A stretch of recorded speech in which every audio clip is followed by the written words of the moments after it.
Welcome to our podcast, voted one of the best in the marketing research industry in both 2019 and 2020, and designated by FeedSpot as one of the top research information sources on YouTube. This is Research Business Daily Report. It's the only daily research news video put out every Monday through Thursday most weeks, with one really important item that we think is unreported or underreported and vital to the research industry. We do rely on viewer support, and we hope you'll pitch in. We'll tell you how you can do that at the end of today's video. I'm Bob Lederer, and I'm in my 27th year as the respected voice in market research. VideoMining founder and CEO Rajeev Sharma shared several vital insights with us about in-store research, and you're going to see that video interview today. As he states in his opening sentence, quote, "I can't recall when the consumer in-store dynamic has been as important as it has been in the past 2 years." Now, he's got two concrete messages for us. The first, very succinctly, the pandemic has turned staid, boring, predictable retail into topsy-turvy, your guess is as good as mine, interactions between retailers, manufacturers, and those most impacted by everything, shoppers. You're going to hear from Rajeev about the general world of retail research, big doings in behavioral analytics, revised shopper identities, the need to revamp in-store marketing strategies, trip types that have really dramatically changed, in-store promotion and pricing, revolutionary category and brand upheavals, and steps that those immersed in retail and manufacturing might want to actually do in an immensely different 2022 retail environment. Rajeev?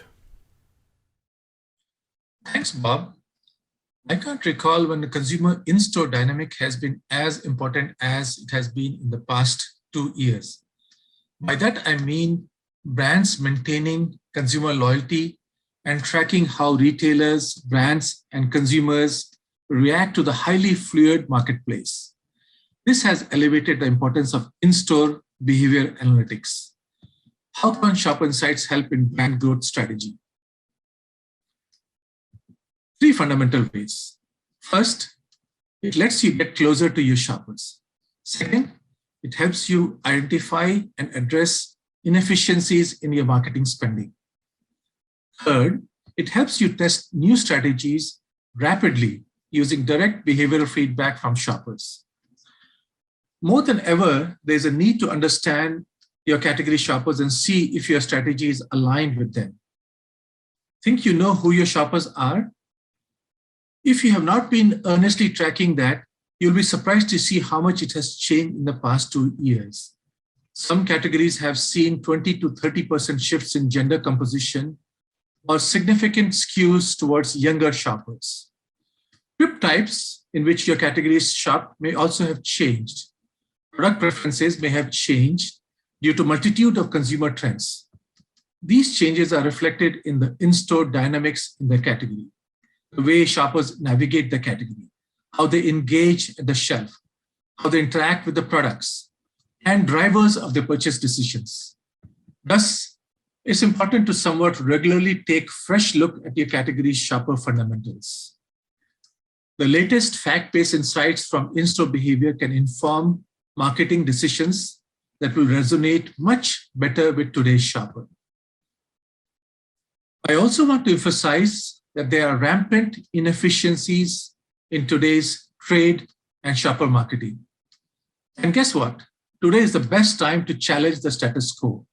With so many changes in the shopper and retail landscape, what worked before almost certainly will not be as effective as today. So start questioning what has been the basics of in-store and shopper strategy. Should we invest in promotional displays?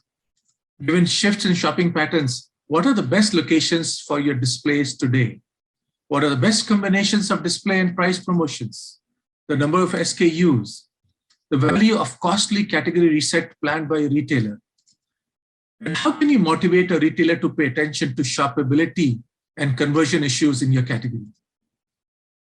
The time is right now to take steps and avoid major wasted spending on how dollars are deployed to boost sales and profit. Finally, using in-store testing with behavioral feedback. Current market conditions suggest that it's really unwise to roll out an innovation without first testing. Simulations and focus groups will not give you the reliable feedback to go to market. In-store tests combined with measurement of real shopper behavior responses can be the difference between 95% failure rates and success. Certainly, the tools at your disposal have not been as solid than ever before, like AI technology that enables rapid feedback and supports much faster and reliable decision-making, significantly improving your chances of success.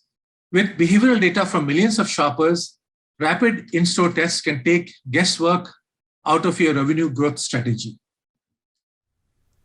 That wraps up this edition of the Research Business Daily Report. Now, we mentioned at the start of today's RBDR that we hope you'll become an RBDR Patreon supporter. Our video series is viewer supported, and becoming an RBDR Patreon supporter means that you agree to provide a monthly contribution of whatever size you are comfortable. And you can do that by going to our exclusive crowdfunding platform at patreon.com/RBDR and making your selection. And whatever that tends to be or happens to be, we say thank you. We hope you have a good research day, and we'll be back here tomorrow and hope that you will come aboard as well. Until then, please stay safe.